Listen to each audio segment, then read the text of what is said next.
E o governo federal anunciou uma série de medidas econômicas e regulatórias para fazer frente ao impacto da pandemia de coronavírus, que tem paralisado inclusive atividades no mundo todo e aumentado temores de paralisação. Agora a gente conversa ao vivo por telefone com o economista Rodemarque de Castelo Branco, que já está ao telefone aqui do Grupo Diário de Comunicação. Bom dia, economista Rodemarque de Castelo Branco. Bom dia, é um prazer estar com vocês. Muito obrigado. Quais medidas foram tomadas e as que o senhor mais destaca? Veja o seguinte, eu tenho uma visão de que, primeiro, essa crise é uma crise muito forte, tá certo?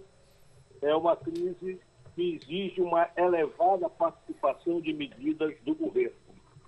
E a posição até agora adotada, na minha visão, são medidas muito pífias, medidas muito pequenas em relação ao que precisa da economia. Neste momento, as medidas adotadas pelo governo, tá certo? São medidas, por exemplo, no caminho correto, como é o caso da permissão por 3 meses de não pagamento de impostos federais, outras como, por exemplo, o Banco Central reduzindo o depósito compulsório, mas são, na minha visão, muito pífias. É preciso que o governo saia do atraso que hoje está em tomada de medidas e que entenda, da mesma forma como outros países estão fazendo, e como se deve fazer em momentos de crise econômica, crise financeira, nesse caso é uma crise de saúde, devemos, primeiro, criar um cinturão de defesa da grande parte da população, tá certo? Principalmente daquela situação economicamente mais marginalizada. Isso está faltando. E, segundo, as políticas de defesa das pequenas e médias empresas, elas têm que ter acesso ao crédito. O Banco Central já está liberando recursos de grande monte para os bancos, tá certo? Para que ele reduza o compulsório. Mas isso não é suficiente. Torna-se necessário que o Banco Central, mesmo que mude a legislação, para que ela possa fazer isso, que o Banco Central possa adquirir dos bancos esses empréstimos que os bancos dão empréstimo, geram letras imobiliárias, ou isso aí é devido e é passado para o governo. Isso é feito no mundo todo. O governo não pode ficar dessa maneira, esperando, evitando a questão fiscal. Nesse momento é preciso forte colocação de recursos do setor público.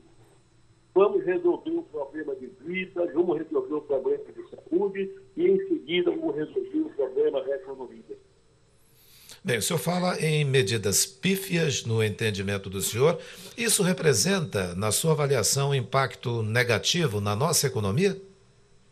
Sim, porque você veja o seguinte, até o momento, nós não tivemos ainda muito claramente uma política que pudesse criar renda para as pessoas que estão no mercado formal. Tá certo? E são quase 50 milhões de pessoas. R$200, que não foi ainda liberado, nem vai ser liberado de imediato, é muito pouco. Isso deveria ser pelo menos a metade do salário mínimo. E no caso das micro e pequenas empresas, tem que ser rápida essa política do Banco Central ou de um fundo do governo que possa adquirir esses financiamentos que vão ser dados pelos bancos privados.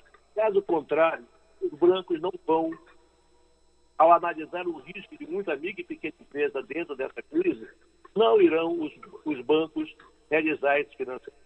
O que os Estados Unidos estão fazendo, o que a China fez, o que países da América Latina estão fazendo é o quê?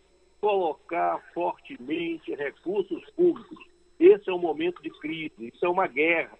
Isso é uma guerra. Se nós estivéssemos sendo invadidos por alguma outra nação, nós estaríamos, nesse momento, menos preocupados, com certeza, com a questão do equilíbrio fiscal. O equilíbrio fiscal é para um segundo momento. Concordo com a ideia de ter dois orçamentos, um orçamento atual que mantém os limites, tá certo? E que se vai cumprir a regra de ouro, para que o Estado não pode pegar dinheiro para realizar despesa, pagamento de despesa corrente, isso atual. E vamos criar um outro orçamento, que é o orçamento nosso de guerra. Nós precisamos urgentemente aumentar a participação de recursos públicos dentro da economia, como estão fazendo os outros países. Economista Rodemarque de Castelo Branco, muito obrigado por sua participação ao vivo, nos ajudando a entender essa parte econômica dentro dessa pandemia do Covid. Obrigado, bom dia. Obrigado, bom dia.